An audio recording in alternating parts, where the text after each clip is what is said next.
Hello there. General Kenobi. We tried to do a Kenobi trailer. We tried to do a Kenobi reference there, like anything for Kenobi. Anyway, well, welcome back to episode 14 of the Fandom Podcast. Hello. Hello there. Yeah. Josh here. Welcome back. Yeah, we don't have any other guests. I don't know why you've returned to listen to us, but thank you. Yeah, thank you anyway. You know, if you hate us, at least you're giving us views. Enough, yeah. Yeah. Anyway, nothing really happened this week except from the Kenobi trailer, which is why we did that. Yeah, we got a bit. Got stuff to talk about. Yeah, I mean, I've got a couple of things. Obviously, yeah. Yeah. Do you want to get into the first thing then? Yeah, sure. Why not? Okay then. Our top 3 favorite Spider-Man films, including the 2 Venom ones, because yeah, we've decided to do that. So. Although I'm not sure either of us have one of the Venom films in our top 3. Yeah. I'm not really sure the top 3 quality, but kind of the Spider-Verse kind of films. You never know. Okay then. Josh, do you want to go first with your honourable mentions and and your third place? Okay, so honourable mentions, I'd say probably The Amazing Spider-Man 2. I'd say probably Spider-Man Homecoming, and I'd say Spider-Man 2. Okay.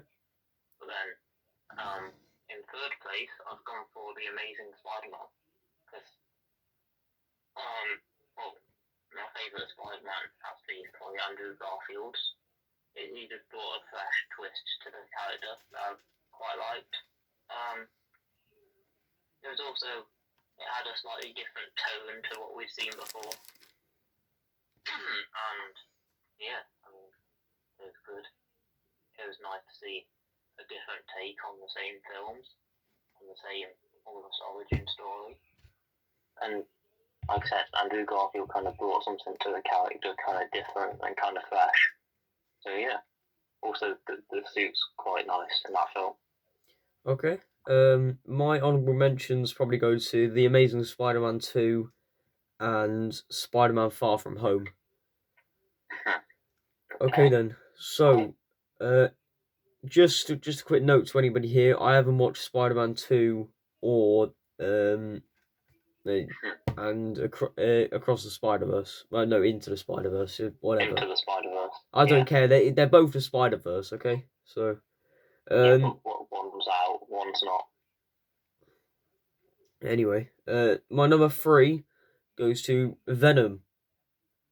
Okay, interesting. Yeah, so this did very poorly with the critics, even though it took a lot of time to make this film, and the critics hated it for some reason. So it was sadly a bit underwhelming for them. Yeah. But when watching this film, I found it was literally just watching a very, very good film. Just perfect. A very good comedy. Riot was cool. Tom Hardy played a brilliant Eddie Brock. I really enjoyed this whole film. And then finally at the end as well, where the battle between Venom and Riot, this was good. This was a really good film. And then obviously Venom Let There Be Carnage didn't go on to do so well, but it did well enough for me to enjoy it still. So, but yeah, Venom's definitely one of my favourite films. I'm surprised you went for that actually, because I was kind of the opposite. I didn't really enjoy it that much. It was alright, but it was quite slow paced, and I just wasn't the biggest fan of it. Alright, fair enough. I'm quite surprised you went for that. What's your number 2 then? My number 2 is actually Spider-Man No Way Home. I mean, I don't really know more what to say about this. We did a whole review a little while ago, but yeah, it's just it lived up to, almost exceeded our expectations, which I've got to say were very high.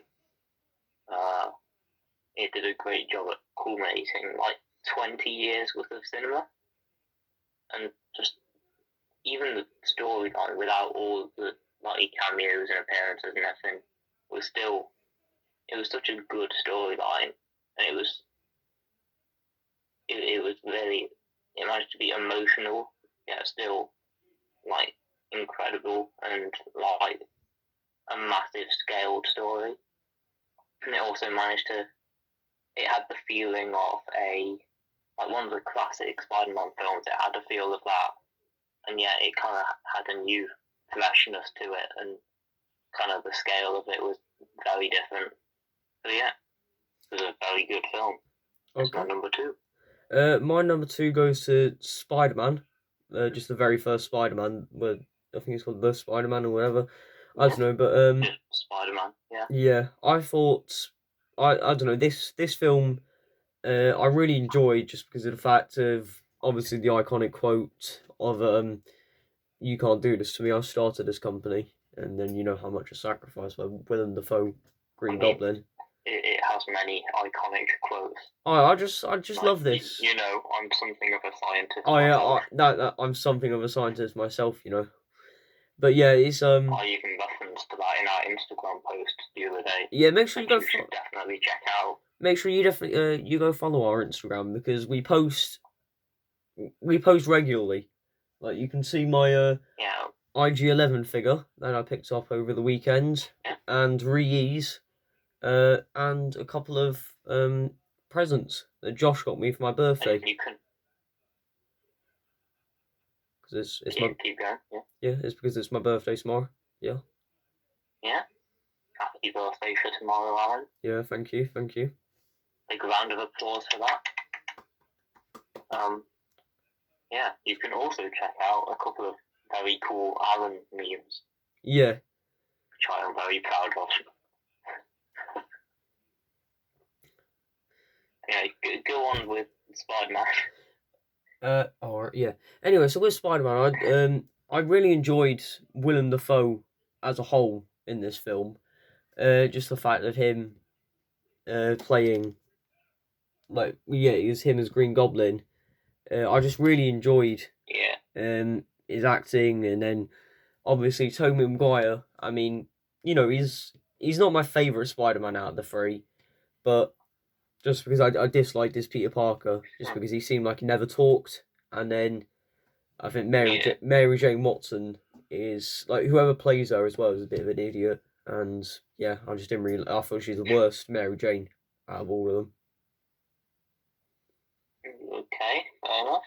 Yeah, so yeah, I mean, this overall film, just a perfect way to get Spider-Man into the actual MCU. Well, no, not MCU. I mean, perfect way to get Spider-Man into the world of cinema. Well, cinema, yeah. So, yeah. All right, Josh. Before we go on to our number ones, quite an interesting fact. Did you know Michael Jackson nearly played Spider-Man? I've heard that. So I don't know how true that is and how that came about. Back in the 90s, Marvel was struggling. So they had a Captain America film out that did quite poorly, and so they really wanted to be able to boost their company, and you know they wanted to be back on the spot because probably at the time DC were very big because they were making loads of films that were very big like Batman. Yeah. So. Yeah, so they have all their Batman films and Superman films and stuff. Yeah, so Stan Lee, so Michael Jackson offered to. I think he said he was going to buy a bit of Marvel or something like that, or I don't know. But anyway, he was going to. It looked like he was going to play Michael Jackson potentially. No, Michael Jackson looked like he was going to play Spider-Man potentially. So. Yeah. That would be so weird. I mean, it would be. Yeah. Imagine everyone anticipating Michael Jackson in Spider-Man No Way Home just Michael Jackson rocking up as Spider-Man in New York. It'd be a weird thing to think about. Bit weird. Yeah. Not gonna lie. Anyway, your number one, Josh. My number one has to be the cinematic masterpiece itself, that is Spider-Man Into the Spider-Verse, because it is pretty much perfection. I mean, it's a great origin story for Miles Morales. You didn't even go watch this in the cinema. Pardon? Did you even go watch this in the cinema? No, because I wasn't a Exactly. very big Marvel fan back then. Exactly, and there you go, ladies and gentlemen. It's a scam. What's that got to do with anything?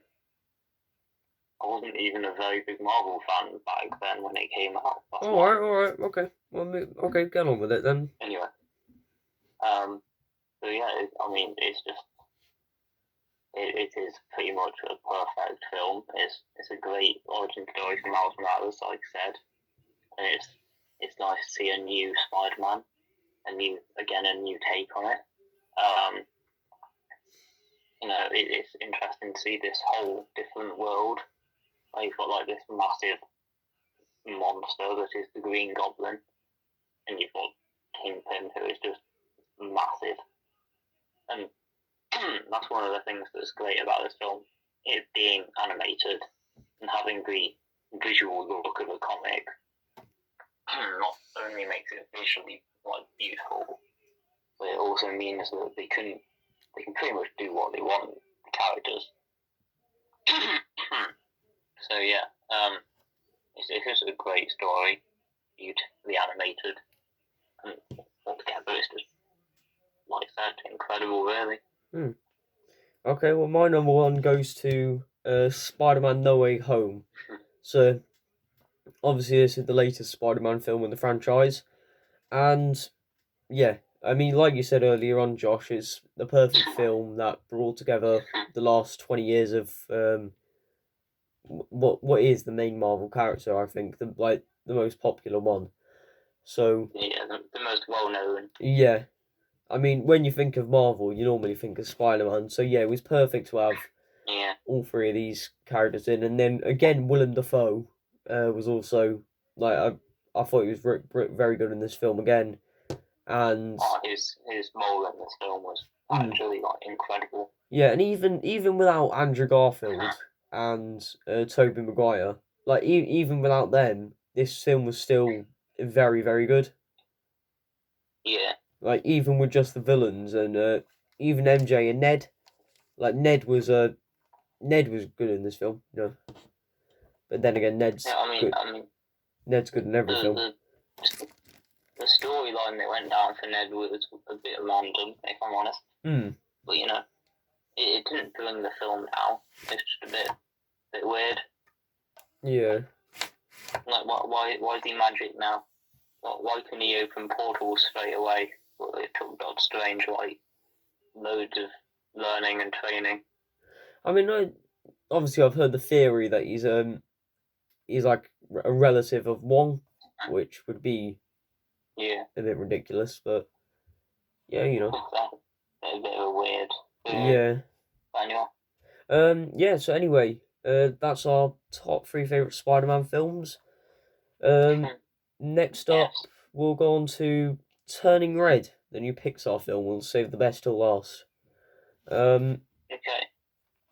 You're gonna start off with this one? Yeah, I'll start off with this one. So, compared to the last 3, compared to the last 2 Pixar films we've got, obviously. Oh, give me 1 second, ladies and gentlemen. For Christ's sake! What are you doing there? The doors.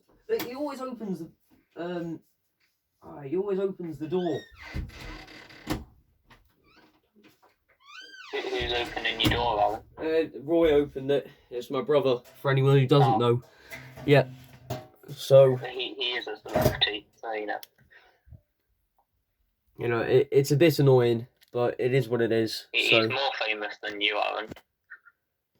Yeah, I'd like to see him. I'd like to see him on YouTube with 40 subs. You could do it. Easily. I'd like to see him try. I'd like to see him. everyone would subscribe to Roy. I wouldn't.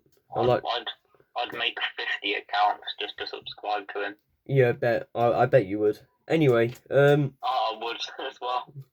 Moving on from that, because I don't really want to talk about that. So this film compared to other Pixar films was quite weak in my opinion. We got Luca and Soul. Yeah, Luca, Soul, and Encanto were the last three. The last three that we got. Encanto? Yeah, Encanto as well. That's a Pixar film. It's not Pixar. Oh, it is. It is a Pixar film. It is not, mate. I have seen that film enough times to know it's not Pixar. Alright, I look it up right now and look up is Encanto a Pixar film and prove me wrong. Okay, I will do it. Alright. No, give me a second. While Josh finds out I am 100% sure it's not a Pixar film. While Josh finds out that is inevitably untrue, what he has just said. No, Aaron, are you willing to literally bet my life? Bet your life? See? Yeah, bet my whole family's life that it's not a Pixar film. I'm not going to bet it for you, Josh. I don't own you.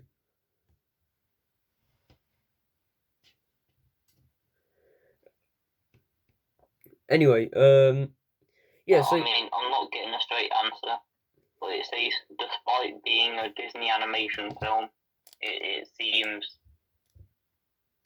I can swear... It seems a bit like a Pixar film, but it's not, it's a Disney film. Basically what it said. I looked it up before and it said for me. Well, it's not. Is Encanto... It's in the Disney part of... It's made by Walt Disney Animation, mate. It's in the Disney part on Disney Plus, not in Pixar.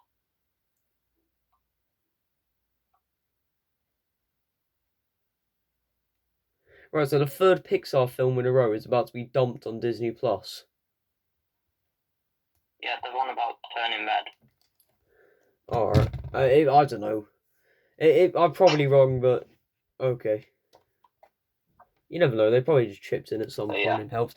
Anyway, let's go back on topic. You're right, the last few Pixar films have been good, because you've got Luca, you've got Soul, and you've got Onward. Yeah, and Onward as well, yeah. The last three. Oh, I forgot about Onward. Yeah, so they're all really good, but it's just this one was like... It wasn't as good a storyline, but I guess they... if they're going to create one-off of each film, then at some point they're not going to be the greatest. Yeah. I'd say I didn't think it was too bad to say that. I mean, I wasn't the target audience, and it's quite obvious. Really, it seems more aimed at like female, like teenage girls. Yeah, definitely. Yeah, which is probably of the stuff that happens in the film. Yeah. It's caused lots of controversy online with how out there it's been with lots of the topics covered in the film. I mean, it's to do with puberty and stuff. Yeah. I've seen lots of controversy to do with that. I saw some random Karen on Facebook complaining about how it's not for Christian kids. It's always about the Christians, is it? Yeah, there's a long list of 10 points of why she, as a Christian mum, doesn't believe it's a film for kids. Well, but what if I'm not Christian, though? What if I'm not religious? Yeah, well... Anyway... Well, we don't...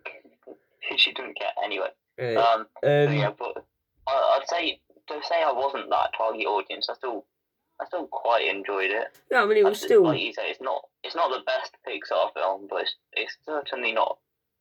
I wouldn't say it's the worst. Yeah, I mean, it had a fun storyline, but I wasn't really surprised this film wasn't released into cinema, because, no, they don't really release Pixar films in cinema anymore, sadly, but hopefully the next Pixar film later on this year, just like Soul a couple of years ago, hopefully this one will be very good. Yeah, because Lightyear's coming out next, isn't it, so? Yeah, so that's, So hopefully that's in cinemas. Mm. That looks good. Well, there will be in cinemas because I've seen it outside Odeon. Yeah, but Turning Red was meant to be in cinemas, and then they changed it like a couple of months I mean, ago, didn't they? to be fair, Josh, they have a poster outside of it, so Yeah, I'm pretty sure they'll have had a Turning Red one somewhere. no, they didn't. They change them all the time. No, I went to go see Uncharted, Josh, and they didn't. So, Yeah, because by that point it was announced for Disney Plus. Anyway, we're off topic. do you want to do the movie racing then? Because we're running out of time here. Are we running out of time? Do we have a time limit? I mean, like, I want to get this done in at least maybe another 10 minutes. So we're on 20 minutes so far. I don't know why we do this. Anyway. We'll see. Yeah. So yeah, overall, I'd say the first half, I was still interested, but not fully invested, and then I probably got a bit more interested towards the second half of the film, towards the end. Yeah. So overall, what would you give it? Overall, I'd probably give it a 7.5 out of 10. Okay, I've given it a 6 out of 10. Okay. And finally, on to the main topic. Oh yeah. So from this trailer, we see. Wait, do you want me to go first or you? What trailer? What trailer is it, Aaron? Right, yeah, the Kenobi trailer. Like I said, Yes. save the best till last. So, from this trailer, we see the Grand Inquisitor, which I think is in Rebels. So I will have to watch Rebels at some point. I've started the Clone Wars, so don't worry. I'm off to a good start. How far through are you? I haven't started it for that long. I mean, I started it this week, and I'm only a couple episodes in. Fair enough. Yeah. So. So we see the Grand Inquisitor. Is it Inquisitor or Inquisitor? Inquisitor. Okay, I could be wrong. But... Yeah. I don't know. I think I looked it up today, and I thought it was a Inquisitor. Let me have a quick look here. Yeah. Anyway, we see him hunting down Obi-Wan Kenobi, who is currently in hiding. Yeah, currently in hiding on Tatooine, making sure Luke is safe. Yeah. So this is a decade in. Young Luke. Yeah. We also see another unidentified Sith in this trailer. Whether it is a Sith or not, I'm not sure. But oh yeah, it is the Grand Inquisitor. Yeah, Grand Inquisitor. Yeah.